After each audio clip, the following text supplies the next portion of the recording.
আজকে খুব মজার একটা আইটেম বানাইছি, সেটা হচ্ছে খেতাপুরি। খেতাপুরিটা মানে ঠান্ডা ঠান্ডা আবহাওয়াতে খেতে খুবই মজা লাগতেছে। সাথে হচ্ছে তেঁতুলের একটা চাটনি বানাইছি। তো কিভাবে তৈরি করলাম সেটাই এখন আমরা দেখবো, চলেন। তো এখানে হচ্ছে আমি তেঁতুলটাকে দুপুরে ভিজিয়ে রাখছি পানি দিয়ে, তবে একটু গরম পানি দিয়ে একটু আগে মানে পরিষ্কার করে নিয়ে তারপর আমি ভিজাইছি। আর এখানে হচ্ছে আমি ছোট ছোট যে বগুড়ার আলু বলে, ওই আলুটা হচ্ছে আপনার সিদ্ধ করে এখানে ম্যাশ করে নিছি। আর আলু ভর্তাটা বানানোর জন্য হচ্ছে আমি এখানে কাঁচা পেঁয়াজ ইউজ করব না, এখানে হচ্ছে আমি ভাজা পেঁয়াজটা ইউজ করতেছি। তো পেঁয়াজটাকে হচ্ছে আমি একটু বেরেস্তার মতো ভেজে নিতেছি, একেবারে লাল লাল কালার করে নিব। আর এদিকে হচ্ছে আপনার মশলাপাতি সব রেডি করে ফেলতেছি আমি। তো এখানে হচ্ছে আমি ফার্স্টে আলুটাকে ম্যাশ করে এখানে হচ্ছে আপনার যেই মশলাগুলো ছিল, যেমন ধনিয়ার গুঁড়া, জিরার গুঁড়া, তারপর হচ্ছে চিলি ফ্লেক্স, একটু গোলমরিচ, তারপর লবণ পরিমাণ মতো, একটু বিট লবণ দিলাম, আলুটাকে ম্যাশ করে এখানে হচ্ছে সব। আর হচ্ছে এই যে ধনিয়া পাতাটাও দিয়ে দিছি। তো ধনিয়া পাতাটা আপনারা স্কিপ করতে পারেন, সেটা আপনাদের ইচ্ছা। আমি একটু জাস্ট গ্রানের জন্য নিছি, আর তেমন কিছুই না। এখানে হচ্ছে আপনি মশলা যত দিবেন তত মজা হবে। তো এখানে হচ্ছে আমি পুরাটাকে মেখে মিক্সড করে নিতেছি। আমি তো ভিডিও করতেছি, আমার জামাই হচ্ছে আপনার মানে সুন্দর করে এটা মিক্স করে দিচ্ছে।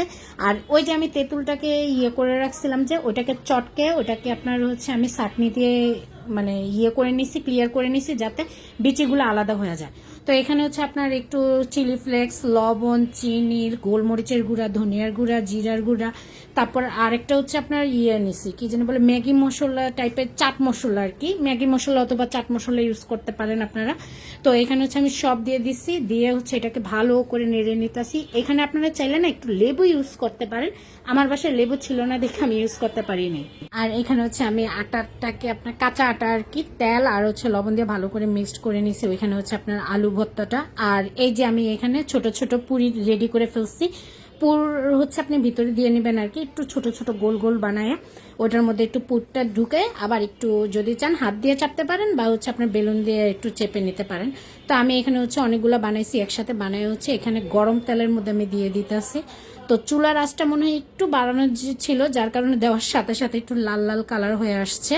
তো আমি চুলার আঁচটা একটু কমায় নিছি, চুলার আঁচ কমায় হচ্ছে এখন এপিট উপিট করে ভালো করে ভেজে নিব। আপনার চুলার আঁচটা না একেবারে বাড়ানোও যাবে না, একেবারে কমানোও যাবে না, একটা মিডিয়াম আঁচে রেখে হচ্ছে আপনার এগুলো ভাজতে হবে লাল লাল করে। তো আমার এগুলা প্রায় হয়ে আসছে। তো এই যে দেখেন কি সুন্দর লাল লাল একটা কালার চলে আসছে। তো এখন এগুলো হচ্ছে আপনাদের সামনে এখন আমি পরিবেশন করব, জাস্ট একটু দেখানোর জন্য।